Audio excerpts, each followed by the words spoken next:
ആഗോള അയ്യപ്പ സംഗമം ഓഡിറ്റ് റിപ്പോർട്ടിൽ വിശദീകരണവുമായി തിരുവിതാംകൂർ ദേവസ്വം ബോർഡ്. പ്രചരിക്കുന്ന വാർത്തകൾ സത്യവിരുദ്ധമാണ്. മുഖ്യമന്ത്രി കട്ടിൽ വാങ്ങാൻ തുക ചെലവഴിച്ചു എന്നത് തെറ്റാണ്. നന്ദഗോവിന്ദം ഭജൻസിന് തുക നൽകിയിട്ടില്ല. അങ്ങനെ ഓഡിറ്റ് റിപ്പോർട്ടിൽ പറയുന്നത് പിശകാണ്. ശബരിമലയെ കൈവാരിത്തേക്കരുതെന്നും ദേവസ്വം ബോർഡ് അഭ്യർത്ഥിച്ചു. 17-ന് ചേരുന്ന ബോർഡ് യോഗം ഇക്കാര്യം വിശദമായി ചർച്ച ചെയ്യുമെന്നും പ്രസ്താവനയിൽ പറയുന്നു. സനൂപ് വിവരങ്ങളുമായി ചേരുന്നു തിരുവനന്തപുരത്ത് നിന്ന്. സനൂപ്, എന്താണ് പ്രസ്താവനയിൽ പറയുന്നത്? അജംസ്, ഈ ആഗോള അയ്യപ്പ സംഗമവുമായി ബന്ധപ്പെട്ട് വന്ന ഓഡിറ്റ് റിപ്പോർട്ടിലെ വിവരങ്ങൾ എന്ന് പറഞ്ഞ് പുറത്തു വന്നതിൽ പല കാര്യങ്ങളും വ്യാജ പ്രചാരണം എന്നാണ് തിരുവിതാംകൂർ ദേവസ്വം ബോർഡ് പറയുന്നത്. ഇത് വലിയ ഖേദകരം ആണെന്ന് അവർ പറയുന്നു. ഈ ആഗോള അയ്യപ്പ സംഘവുമായി ബന്ധപ്പെട്ട് അതിൽ വന്ന പ്രധാനപ്പെട്ട ഒരു കാര്യമായിരുന്നു മുഖ്യമന്ത്രിക്ക് വേണ്ടി പ്രത്യേക കട്ടിൽ വാങ്ങി എന്നുള്ള കാര്യം. പക്ഷെ അങ്ങനെ ഒരു സംഭവം ഉണ്ടായിട്ടില്ല എന്നാണ് തിരുവിതാംകൂർ ദേവസ്വം ബോർഡ് പറയുന്നത്. വെറും സത്യവിരുദ്ധമായിട്ടുള്ള വാർത്ത എന്നാണ് അവർ പറയുന്നത്. ഈ furniture and miscellaneous items four existing office complex and guest house എത്തിയതാണ് ഈ മുഖ്യമന്ത്രിക്ക് കട്ടിൽ വാങ്ങിയ തുക എന്നൊക്കെ പറഞ്ഞ് പ്രചരിക്കുന്നത്. അത് അത്തരത്തിലല്ല. ഗസ്റ്റ് ഹൗസിന് വേണ്ടി നവീകരിച്ചപ്പോൾ വാങ്ങിയ സാധനങ്ങളാണ് 3,83,439 രൂപ വകയിരുത്തിയത്.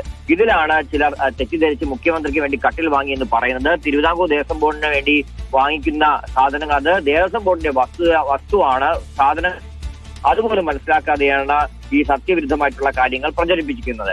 അതേപോലെ രണ്ടാമത്തെ കാര്യം, ഈ നന്ദഗോവിന്ദം ഭജൻസിന് പരിപാടി അവതരിപ്പിക്കാതെ തന്നെ ആഗോള അയ്യപ്പ സംഗമത്തിന്റെ പേരിൽ തുക അനുവദിച്ചു എന്നുള്ള കാര്യം, ഇതും തീർത്തും തെറ്റ് ധാരണാജനകമായിട്ടുള്ള കാര്യമാണ്.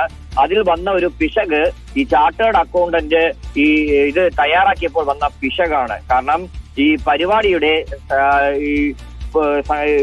പരിപാടിയുടെ ഇവന്റ് മാനേജ്മെന്റ് ആയിട്ട് പ്രവർത്തിച്ച IIIC അവർ കൊടുത്ത റിപ്പോർട്ടിന്റെ അടിസ്ഥാനത്തിലാണ് ചാർട്ടേഡ് അക്കൗണ്ടിൽ ഇത് തയ്യാറാക്കിയത്. അവർക്ക് വന്നൊരു പിശകാണ് ഇത്തരത്തിൽ ഉണ്ടാവാൻ കാരണം. ഈ നന്ദഗോവിന്ദം ഭജൻസിനെ സമീപിച്ചെന്നെങ്കിലും അവർക്ക് തിരക്കായതിനാൽ പരിപാടിയിൽ പങ്കെടുക്കാൻ കഴിഞ്ഞില്ല. തുടർന്ന് പ്രശസ്ത സംഗീതജ്ഞനായിട്ടുള്ള ഇഷാൻ ദേവിനെ സമീപിക്കുകയും ഇഷാൻ പെട്ടെന്ന് തന്നെ 35 പേർ പങ്കെടുത്ത സംഗീത പരിപാടി നടത്തുകയും ചെയ്തു. ഈ തുക 8 ലക്ഷം രൂപ ചെലവായിട്ടുണ്ട്. അത് ഇഷാൻ ദേവിന്റെ അക്കൗണ്ടിലേക്കാണ് പോയത്. അല്ലാതെ നന്ദഗോവിന്ദം ഭജൻസിന് തുക നൽകിയിട്ടില്ല എന്നുള്ള കാര്യം ഈ വിശദീകരണ കുറിപ്പിൽ പറയുന്നുണ്ട്. ഇനി ഇവന്റ് മാനേജ്മെന്റ്, ഈ ഊരാളുകളുടെ സഹകമ്പനി ആയിട്ടുള്ള Indian institute of infrastructure and construction IIIC എന്ന സ്ഥാപനത്തിനെയാണ് ഇവന്റ് മാനേജ്മെന്റ് ആയിട്ട് നിയമിച്ചത്. അവരുടെ പ്രവർത്തനത്തിന് വേണ്ടിയാണ് തിരുവിതാംകൂർ ദേവസ്വം ബോർഡിന്റെ ഫണ്ടിൽ നിന്ന് 3 കോടി രൂപ അഡ്വാൻസ് ആയിട്ട് നൽകിയത്. ഇത് സ്പോൺസർഷിപ്പ് തുക തിരികെ ലഭിച്ചപ്പോൾ ഈ തുക തിരിച്ചടച്ചു എന്നാണ് ദേവസ്വം ബോർഡ് പറയുന്നത്. സ്പോൺസർഷിപ്പായിട്ട് ഈ ഊരാളുകളുടെ ഭാഗമായിട്ടാണ് IIIC പ്രവർത്തിക്കുന്നതെന്ന് പ്രസ്താവനയിൽ പറയുന്നുണ്ടോ സനൂപ്? ഇവന്റ് മാനേജ്മെന്റ് ആയിട്ട് തന്നെയാണ് ഇവർ പ്രവർത്തിച്ചെന്നുള്ള കാര്യം. അങ്ങനെയല്ല, IIIC എന്നുള്ളത് ഊരാളുകളുടെ സ്ഥാപനമാണ് എന്നാണോ പ്രസ്താവനയിൽ പറയുന്നത്? അല്ല, അതിൽ പറയുന്നില്ല. കാരണം ഈ കമ്പനി ഊരാളുകളുടെ കീഴിലാണ്.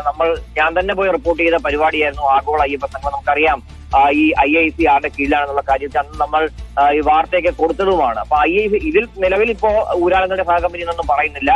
Indian institute of infrastructure and construction IIIC എന്ന കമ്പനിയെ ഇവന്റ് മാനേജ്മെന്റ് ഏജൻസിയായിട്ട് നിയമിച്ചു എന്നുള്ള കാര്യം